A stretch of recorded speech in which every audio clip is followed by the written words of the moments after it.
ცხადი არ გულისხმობ უკლებლივ ყველა ხელისუფალთან, რაც კი დამოუკიდებელ საქართველოს სკოლიას, ვიად გამსახურდიას გარდა მაინც, ასე ვიტყვი, ანუ შევარდნაძესთან, სააკაშვილთან, ივანიშვილთან შეზრდილ ბიზნესმენებს. ესეთები უხვად გვყავს ბიზნესის ყველა ან ბევრი მიმართულებით. მათ არ გულისხმობ კვლავ ვიმეორებ, ამ ადამიანებს, ამ ბიზნესებს აქვთ უნიკალური თვისება, რომ დალაგდნენ ყველასთან. დალაგდნენ ისინი შევარდნაძესთან თავის დროზე, მაგრამ შევარდნაძეს უღალატეს ვარდების რევოლუციის შემდეგ. მერე დალაგდნენ სააკაშვილთან, თქვენს რომ ეს რა საზიზღარი კაცი იყო შევარდნაძეო. სააკაშვილთან დალაგებულები იყვნენ წლების განმავლობაში. რა მნიშვნელობა აქვს როგორ და რატომ? შესაძლოა ბევრი მათგანი დაშინებული იყო და შესაძლოა არც იყო დაშინებული, უბრალოდ სურვილი ჰქონდა რომ დალაგებულიყო იმჟამინდელ ხელისუფლებასთან. არა, რევოლუციონერობას შესაძლოა ბევრ მათგანს არც ვთხოვ და არც ერთ მათგანს არ ვთხოვ, მაგრამ აი რაღაცა მორალური ზღვარი არსებობს ალბათ. მორალური ალბათ სწორი სხვა. მერე უკვე დალაგდნენ ივანიშვილთან და ეს რა საზიზღარი კაცი ყოფილა. სააკაშვილიო ვარც მუდებ ივანიშვილს, გაივლის წლები, გაივლის პერიოდი და ისინი და სწორედ ისინი ერთ-ერთი პირველები იქნებიან, ვინც არა პირდაპირ მნიშვნელობით ცხადია, მაგრამ ზურგში ლახვარს ჩასცემს ხსენებულ ივანიშვილს. საზიზღარი კაცი ყოფილა ივანიშვილიო, ამას იტყვიან სწორედაც რომ ისინი. მაგრამ მე მათზე არ ვსაუბრობ, კვლავ ვიმეორებ, ყველა მიმართულებით, ყველა სფეროში არიან ასეთები და ამასთან არიან კიდე იცით როგორები? მარადიულები. მე მომავალ ხელისუფლებას როცა იქნება 28-ში, 32-ში, 26-ში, 39-ში, 52-ში პირობითად. ხო, მე მოვუწოდებ უბრალოდ რომ ახლოსაც არ გაიკარონ მათ შორის მდიდრებიც კი და მეცაც გეტყვით. არა მარტო არ გაიკაროს მდიდრები, არამედ თითოეული მათგანის თაობაზე, ან ბევრი მათგანის თაობაზე მოკვლევა დაიწყოს. კი, მაგრამ საიდან გამდიდრდნენ ასე ეს პირები?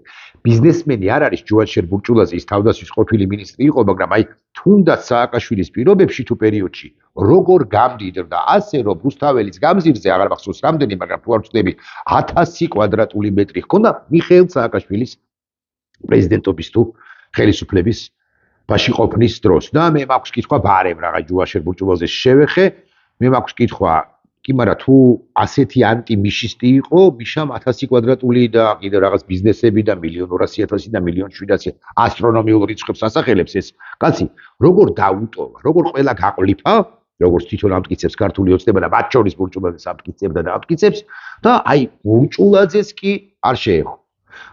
მას რატომ დანიშნა თუ მიშას მომხრე იყო ოდესღაც? ირიბად მაინც.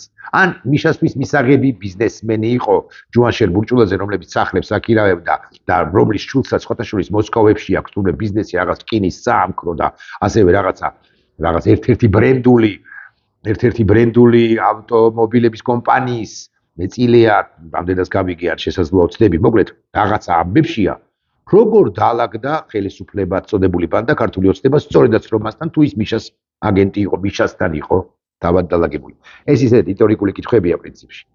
დაუბრუნდეთ მთავარ თემას. მოკლედ არიან ბიზნესმენები, რომლებზეც არ ვლაპარაკობ, მაგრამ ჩვენს ქვეყანაში არსებობენ სხვა ბიზნესმენებიც, რომლებიც ჩვენ სინამდვილეშიც კი არიან სამაგალითონი, ასე ვიტყვი.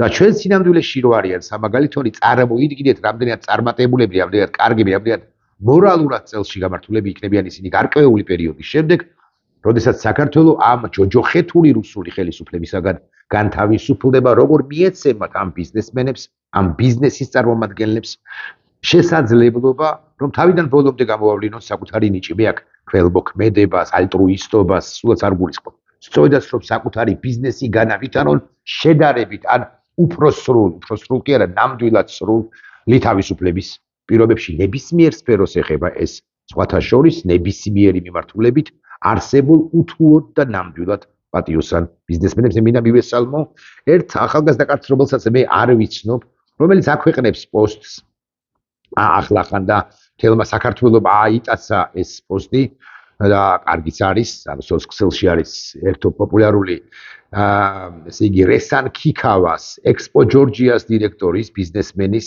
სოციალურ პოსტში გამოქვეყნებული, სოციალურ ქსელში გამოქვეყნებული პოსტი და ამ პოსტს თავიდან ბოლომდე ჩაგიკითხავთ და მე ორ პიროვნებას ერთს მინიმუმ მივაბამ, ასე ვიტყვი, ამ თემა ერთპიროვნებაზე კიდევ დამატებით ვილაპარაკებ და ასე ამოვწურავთ ხევადელ ვიდეო ბლოგს რესან ქიქავა წერს. არ მეგონა რომ ამის ახსნა დამჭირდებოდა. თუმცა როგორც ჩანს ბევრს გამორჩა თუ ვერ მიხვდა რა მოხდა და მეკითხებიან რატომ აღარ ჭყალებში ჩანვარ სამოქალაქო და პოლიტიკურ პროცესში. ამას ამბობს ერთი ბიზნესმენი, მაგრამ უნდა მიიჩნიოთ რომ ძალიან ბევრი ბიზნესმენის ხმა არის ეს ბიზნესმენის ხმა არის რესან ქიქავა ის არა მხოლოდ საკუთარი სახელით ლაპარაკობს ვარაუდობ და ვეჭვობ, არამედ ლაპარაკობს ბევრი ბიზნესმენის, რომლებისაც გვეიმედებოდა და რომლებისაც მივიჩნევდით, რომ ისინი იქნებოდნენ, არ ვიცი, ამდენად აქციების მხარდამჭერები, მაინც და მაინც პირდაპირ მნიშვნელობით არ უნდა გაიგოთ, მაგრამ ფართო გაგებით პოლიტიკურ პროცესში მიიღებდნენ მონაწილეობას და სამოქალაქო საზოგადოების ადამიანების, მოქალაქეების გვერდით დადგებოდნენ, იმიტომ რომ ეს მათი პირდაპირ თუ ირიბი მოვალეობა იყო.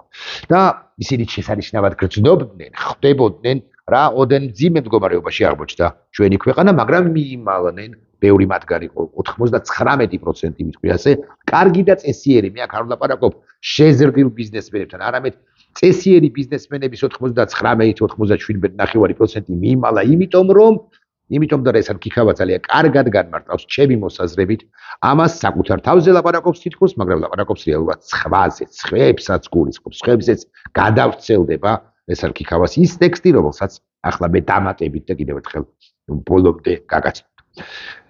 ამიტომ აქვე დავწერ წერს რესან ქიქავა, ცოტა ხნის წინ საქართველოში ძალაში შევიდა კანონი, რომელიც მარტივ ენით რომ ვთქვათ, უკრძალავს ბიზნესის წარმომადგენელს ნებისმიერ საჯარო, არა პოლიტიკურ, არა მხოლოდ პოლიტიკურ, არამედ საჯარო აქტივობასაც. ხბიძინა ივანიშვილმა მოახერხა ამგვარი რამ. თქვენ მოქალაქეები არა ხართ. შენ ხარ ბიზნესმენი, ოღონდ არა მოქალაქე. შენ ხარ მასწავლებელი, ოღონდ არა მოქალაქე. შენ ხარ რაღაც ექიმი და არა მოქალაქე. შენ ხარ ჟურნალისტი და არა მოქალაქე. შენ ხარ სამხედრო და არა მოქალაქე, პოლიციელი და არა მოქალაქე, მშენებელი და არა მოქალაქე, მეწაღე და არა მოქალაქე. სამღვდლო პირი ამას აპირებს სხვათა შორის, პირველ ყოვლისა ამას აპირებს ინტერვენციით საქართველოს სამოციქულო ეკლესიაში და არც ერთ შემთხვევაში არ ხარ მოქალაქე. შენი ხმა ერთადერთი როცა უნდა ფიქსირდებოდეს, ეს არის არჩევნები. აი იქ კი ერთ დღეს 4 წელიწადში თუ 2 წელიწადში ერთხელ შენ შეგიძლია შენი სამოქალაქო პოლიტიკური პოზიცია დააფიქსირო. დანარჩენ შემთხვევაში შენ უნდა აწარმოებდე ქურთუქს, შენ უნდა აწარმოებდე პერაკს, შენ უნდა ლოცულობდე, შენ უნდა კურნავდე პაციენტებს, შენ უნდა ასწავლიდე ბავშვებს და არც ერთ შემთხვევაში პოლიტიკური პოზიცია არ უნდა გქონდეს. ეს ეხება თანაბრად სწორედაც რომ ბიზნესმენებსაც და ამაზე ამახვილებს ყურადღებას რესან ქიქავა, სწორედაც რომ პირდაპირ არის დაკავშირებული, ესე იგი ნახეთ რას ამბობს, ცოტა ხნის წინ საქართველოში ძალაში შევიდა კანონი, რომელიც მარტივ ენით რომ ვთქვათ, უკრძალავს ბიზნესის წარმომადგენელს და სხვა ნებისმიერ წარმომადგენელს, ნებისმიერ პროფესიის წარმომადგენელს, ნებისმიერ საჯარო აქტივობას, რაც პირდაპირ არის დაკავშირებული მის ამჟამინდელ საქმიანობასთან. კიდევ უფრო მარტივად, ბიზნესმენს წაერთვა მათ შორის აზრის გამოხატვის თავისუფლება. ვერ ამბობს ექიმი, ბიზნესმენი, მასწავლებელი, ნებისმიერი პროფესიის ადამიანი, ჟურნალისტიც კი საკუთარ აზრს ვერ აფიქსირებს, იმიტომ და ამას ბიზნესთან მიმართებაში განმარტავს რესან ქიქავა. უფლება საჯაროდ ისაუბროს ისეთ საკითხებზე, რაც მის ბიზნესს არ ეხება. ალბათ დაგაინტერესებთ, როგორც სიმძიმეს ჭყალებში ანიჭებს კანონმდებელი ბიზნესმენის მხრიდან ასეთ საზოგადოებისთვის საშიშაში ჭყილებში ქმედებას. თუ ზოგადად კანონმა საკმარისად არ აღგაშფოთად, სავარაუდოდ თავში გაგიელვებთ ადმინისტრაციული კოდექსი, ჯარიმა, მაგრამ შეცდებით სისხლის სამართლის პასუხისმგებლობა, ჯარიმაც ბიზნესის ლიკვიდაციას დამკაც ბიზნესებს დაუხურავენ რესან ქიქავას, თუ ამაზე მეც დაწერს. აი ამაზე მეტად განმარტავს თუნდაც ამ სათქმელს. ჩათვალა ამ ფორმებში, ამ ჩარჩოებში თქმა, ჟურნალისტები ახლა მივარდებიან ბატონო რესან კომენტარი გააკეთე. არა, ვერ გააკეთებს კომენტარს, ალბათ მაინც ესეთ ქვენისდებათ ასე ვიტყვი დღის განმავლობაში აღარ მიმიდევნებია თვალყური რას დამატებით რამეს ამბობს თუ არა ბატონი ქიქავა, მაგრამ მეც ვერც ვერაფერს ვერ იტყვის. ეს არის მისი ჩარჩო, იმიტომ რომ ბიზნესს აართმევენ, სისხლის სამართლის პასუხისმგებლობას დააკისრებს ბანდიტური ხელისუფლება. ეს მე ვლაპარაკობ იმდოკე რომ რესან ქიქავაზე მაგარი ვარ. ბევრად სუსტი ვარ რესან ქიქავაზე, მას აქვს ბევრად მეტი პასუხისმგებლობაც ასე ვიტყვი, უფრო იმ სოციუმის წინაშე, რომელშიც ის არის, საკუთარი თავის წინაშე, საკუთარი ოჯახის წინაშეც არა, მეც არა ვარ უპასუხისმგებლო ცხადია, მაგრამ მე ამ პროფესიისა ვარ და მე უნდა ვილაპარაკო და მან ბიზნესი უნდა აკეთოს და ის არ უნდა იყოს აქტიური, ასე ჩარჩოებში მოაქცია ბიძინა ივანიშვილმა. კონკრეტულ შემთხვევაში რესან ქიქავა უფრო ფართოდ საზოგადოების ბიზნეს ნაწილი, კიდევ უფრო ფართოდ საზოგადოების ლოკალური ჯგუფები და კიდევ უფრო ფართო ჯგუფები და თქვა რომ მე ვარ აქ არაფორმალი მართველი ქვეყნისა და დამფუძნებელი ამ პარტიისა და ვინც ის საქართველოსიც საპატიო თავმჯდომარე ამ ბანდიტური პარტიით და ასე შემდეგ და უჩემოდ აი ამადენი ფული მაქვს და ვერ გაჭაჭანდებთ ხმას მე რა და თუ ამოიღებთ აგე პაპუაშვილი რომელმაც პაპუაშვილი და 88 ბანდიტი 88 ყაჩაღი ალიბაბა პაპუაშვილი და ის ალიბაბა როგორც კაი ტიპი იყო და ისინი ყაჩაღები და ისინი აგეთ კანონებს წერენ, ამ კანონების მიხედვით ცოტა დაგიჭერთ და ამამთავრებთ ამით. მაგრად შეცდებით სისხლის სამართლის პასუხისმგებლობა ჯარიმას ბიზნესის ლიკვიდაციას და თავისუფლების აღკვეთას. ვადით 4 წლამდე და იჭერენ მარტივად რო ვილაპარაკოთ. ბიზნესის დახურვა და თავისუფლების აღკვეთა 4 წლამდე. აზრის საჯაროდ გამოხატვისთვის. ანტიკონსტიტუციურია, წარმოუდგენელია. როგორ ქვეყანაში შეიძლება ეს მოხდეს? ამასთან დაკავშირებით ჩემს აზრს სამწუხაროდ ვეღარ მოგახსენებთ. ანუ ვეღარ ეს პოსტი ჩემი მოსაზრებით თავიდან ბოლომდე უკვე აზრის მოხსენება, აზრის გაზიარება, პოზიციის დაფიქსირება, მაგრამ ეს ხო არ არის პირდაპირ ესე ხო ვერ მიედა წესით.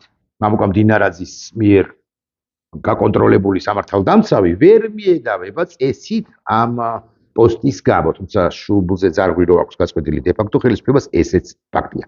ჩემი სამოქალაქო აქტივობის ერთადერთი მიზანი იყო საზოგადოებაში, განსაკუთრებით ბიზნეს საზოგადოებაში, გაზრდილი იყოს სამოქალაქო თვითშეგნება, გაჩენილი იყოს სოლიდარობის განცდა, რომ ყველას ერთად დაგვეცვა და სოლიდარობის განცდა, სულ მინიმუმ.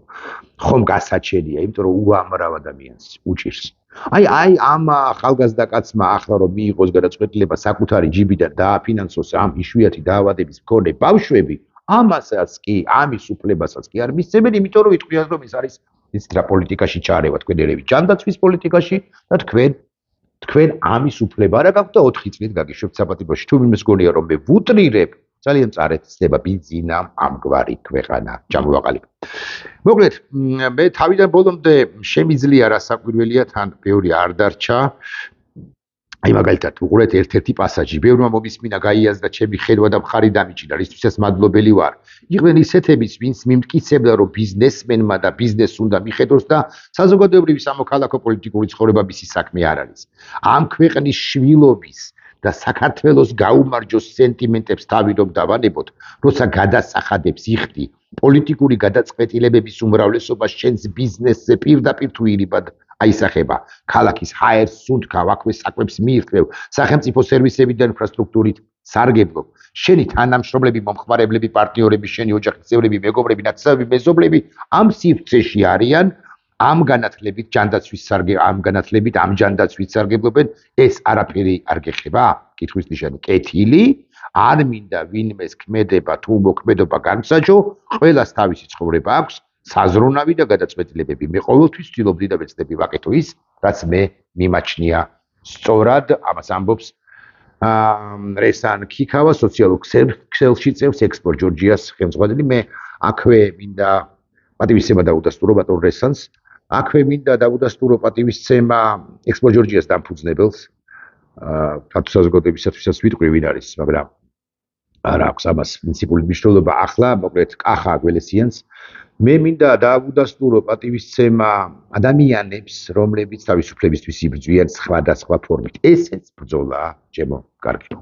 და ამ პასაჟების ბოლოს მე დაუდასტურებ განსაკუთრებულ პატივისცემას პოეტ ზვიად რატიანს. პოეტ ზვიად რატიანს სასჯელის მოხდა რეჟიმის პირობებში განუსაზღვრეს. მან ციხიდან ღია წერილით მიმართა იუსტიციის მინისტრს პაატა სალიას და გლდანის მერვე საპენიტენციური დაწესებულების ხელმძღვანელობას წერილს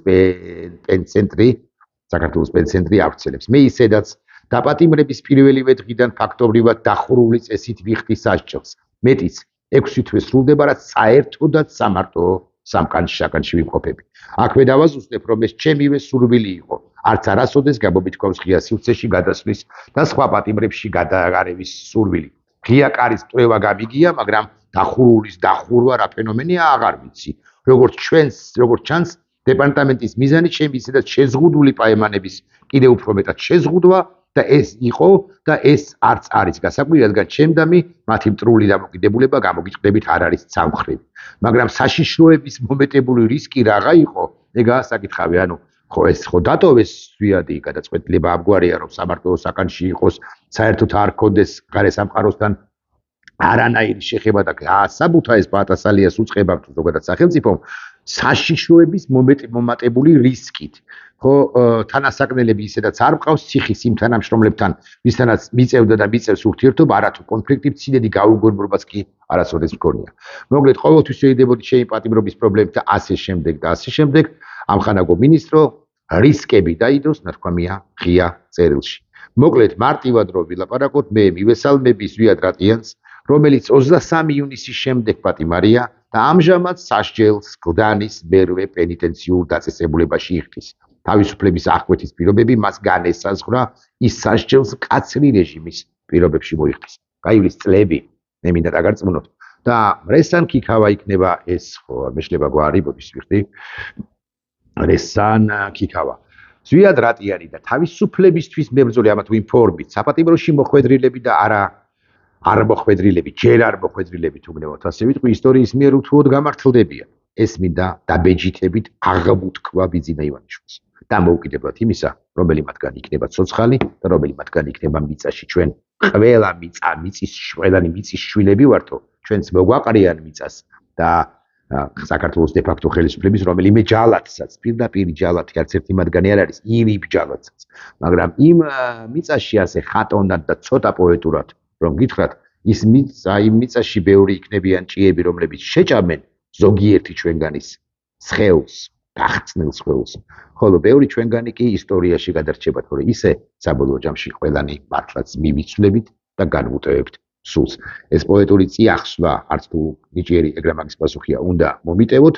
მე მინდა გითხრათ, რომ ადამიანები ქმნიან ისტორიას და როცა ადამიანები ქმნიან ისტორიას, ისინი ძერწავენ საკუთარივე თავს ამ ისტორიაში ქმნიან, ჩორკნიან და მე მინდა გითხრათ, რომ ზვიადმაც და გავბედავ და ვიტყვი ამ ახალგაზრდა კაცმას, რომელმაც საწმი არ ვიცნობ რესან ქიქავა და კიდევ უამრავა პატიმრება პირველ ყოვლისა რასაკვირველი ეს ისტორია უკვე შექმნეს და საქართველოს თუ გამარჯვება უწერია, ხო? მათ დიდხანს დაიმახსოვრებს ნებისმიერი წარმომადგენელი, ნებისმიერი მომავალი საქართველოსთან, ხო, ნებისმიერი კი არა, მომავალი საქართველოსთან, ხოლო ისტორიის ნაგავს საყრელზე აღმოჩნდებიან დღევანდელი ხელისუფლების, დე ფაქტო ხელისუფლების წარმომადგენლები. ნახვამდის.